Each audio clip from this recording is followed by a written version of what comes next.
ද පෙකෝ trail කියලා. ලංකාවේ හොඳම BS ප්ලෑන් එක BS නම් සුදත් කළුදේව. මේක පාලනය කරන්නෙත් අර වගේ ලාභරමුණක් නැති ආයතනයක් විසින්. ඒකේ මේ වගේ මම මේ කතා කරන් ආව ආයතන තියෙනනේ ඒ වගේම එයාලගේ තියෙන්නේ මේ අපිට අදාළ හේකුත් නෙමෙයි. ඒ සංගමය සම්පූර්ණයෙන්ම දුවන්නේ යුරෝපීය රටවල්. ඒ වගේම ඇමරිකාව ඔන්න ඔය වගේ රටවල් එකතු වෙලා තමයි මේ ආයතනය නැත්නම් මේ සංවිධානය පිහිටුවගෙන පවත්වාගෙන යන්නේ. මේක ඇවිල්ලා අපේ රටේ තියෙන සංචාරක ව්‍යාපාරට ඉතාමත් වැදගත් ඒරියා එකක් මේක. හරිද? මේක ආරම්භ වෙන්නේ මහනුවර තියෙනවනේ. මහනුවර ඒ වගේම නුවරඑළිය. ඔය මහනුවර නුවරඑළිය ඔය ඒරියා එකේ තියෙන කිලෝමීටර් 323ක කොටසක් මේ. ඕකේ සංචාරය කරන්න පුළුවන් පයින් විතරයි. වාහනයන් ওই මාර්ගේ වාහන ගමන් කරන්න ඒ මොකක්වත් කරන්න බෑ. මේකට වෙන වෙබ් අඩවියක් තියෙනවා. ඒ වගේම මේකේ තියෙනවා තව විශේෂත්වයක් මේ කිලෝමීටර් 323 සාමාන්‍යයෙන් ගොඩක් සංචාරකයෝ එනවා මේක නරඹන්න සහ මේ ගමන් මාර්ගේ ගමන් කරන්න. දැන් මම කිව්වා අර ඒ ආයතනයත් ඇවිල්ලා ලාභ අරමුණු කර නොගත් සංවිධානයක්. එයාලා මේක කරගෙන යන්නේ බොහෝ දුරට අර ඒ ප්‍රදේශයේ ඉන්න ඕනේ දුප්පත්ම සෙට් එකක් නේ ඔය ප්‍රදේශවල ඉන්නේ. වතුකරේ ජනතාව ඒ කියන්නේ අර තේ වතු වල වැඩ කරන එහෙම අන්නේ ඒ ජනතාවගේ දරුවන්ගේ ජීවන තත්ත්වය උසස් කරන තමයි මේ සංවිධානය කටයුතු කරන්නේ. එතකොට නිකන් අර සමාජ සේවාවක් වගේ. හරි? ඒක නිසා තමයි යුරෝපීය රටවල් ඒ වගේම ඇමරිකාව සම්බන්ධ වෙලා මේ සංවිධානය තියෙන්නේ. ඒතර මේකේ වෙබ් අඩවියක් පවා තියෙනවා. ඔයාලා නිකන් ගිහිල්ලා දැන් ඔය ඉන්ටර්වල් එකේ හරි ගෙදර ගිහිල්ලා හරි චුට්ටක් බලන්න. සම්පූර්ණ මේ මම කියන විස්තරතුරු ටික තියෙනවා ඒකේ. හරිද? ඒකේ කිලෝමීටර් 323ක් තියෙනවා සම්පූර්ණයෙන් පයින් ගමන් කරන්න ඕන.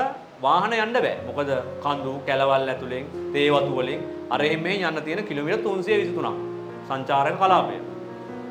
මේකේ කොටස් 22කට බෙදලා තියෙන්නේ. මේ එක කොටසක සාමාන්‍යයෙන් ඇවිදින්න ඩොලර් 10ක් විතර අය කරනවා. හරි? සම්පූර්ණ කොටස යන්නේ ඉතින් ඩොලර් 220ක් විතර යනවා සාමාන්‍යයෙන්. ඒ කියන්නේ මේක නිකන් දෙන්නේ නැහැ. මේක බුකින් දාලා එන්න ඕන නිකන් යන්න බෑ. බුක් කරලා මෙතනට ආවට පස්සේ සාමාන්‍යයෙන් එහෙන් දෙනවා. ඒ ආයතනෙන් දෙනවා ගයිඩ් කෙනෙක්. ඒ ගයිඩ් තමයි මේවා ගාස්තු එහෙම ගෙවීම් කරන්න ඕන. නැත්නම් ඔන්ලයින් පේමන්ට් කරන්නත් පුළුවන්. එතකොට දැන් එහෙම ගයිඩ් කෙනෙක් දුන්නා පස්සේ එයා ඔය මාර්ගය එක්කගෙන යනවා. පයින් යන්න ඕන. ඉතින් කට්ටිය සෙට් වෙලා ගොඩාක් ඉන්නේ අර YouTubersලා අපේ රටේ නෙමෙයි වෙන රටවල් වල. එයාලා එක එක වීඩියෝස් එහෙම කරනවා මෙතන.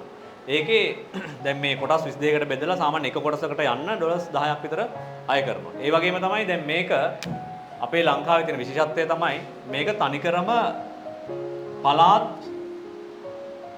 දෙකක් නියෝජනය කරනවා. ඒ කියන්නේ මධ්‍යම පළාතයි ඌව පළාතයි. ඒ පළාත් දෙකම නියෝජනය කරනවා මේ කොටසට.